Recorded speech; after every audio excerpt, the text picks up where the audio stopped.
எல்லாரும் பண்றாங்க நானும் பண்றேன், எல்லாரும் போட்டுக்கிறாங்க நானும் போட்டுக்கிறேன், எல்லாரும் ஹேர் ஸ்டைல் பண்ணிக்கிறாங்க நானும் பண்ணிக்கிறேன், எல்லாரும் கட் பண்ணிக்கிறாங்க நானும் கட் பண்ணிக்கிறேன், எல்லாரும் பேண்ட்டை தூக்கிக்கிறாங்க நானும் தூக்கிக்கிறேன்.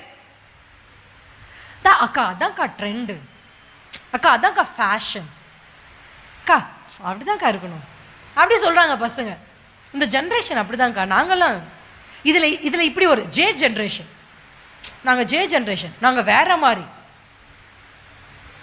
நாங்க வேற மாதிரி ப்ரோ, நாங்க அப்படிதான் போயிருப்போம், இப்படிதான் ப்ரோ இருப்போம் அப்படி சொல்லி நான் சொல்லட்டுமா?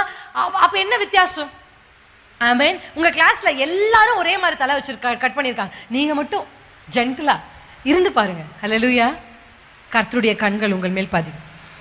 எல்லாரும் போல செய்கிறவங்க எல்லாரையும் போல வாரி கொண்டு போகப்படுவாங்க. ஆனால் நோ சொல்லி கர்த்தருக்காக நிற்கிற ஒரு மனுஷனை கர்த்தர் தேடுகிறார். இந்த 3 பேருக்குள்ள இருக்கிற ஒற்றுமை என்ன தெரியுமா? Very simple. அவர்கள் 3 பேரும் அவர்கள் வாழ்ந்த காலத்தில் எல்லாரை போல வாழவில்லை. தானியேல் எல்லார் மாதிரியும் வாழல, யோபு எல்லார் மாதிரியும் வாழல, நோவா எல்லார் மாதிரியும் வாழல. எல்லார போல நான் இல்லை அப்படின்னு ஒரு முடிவை எடுத்தார்.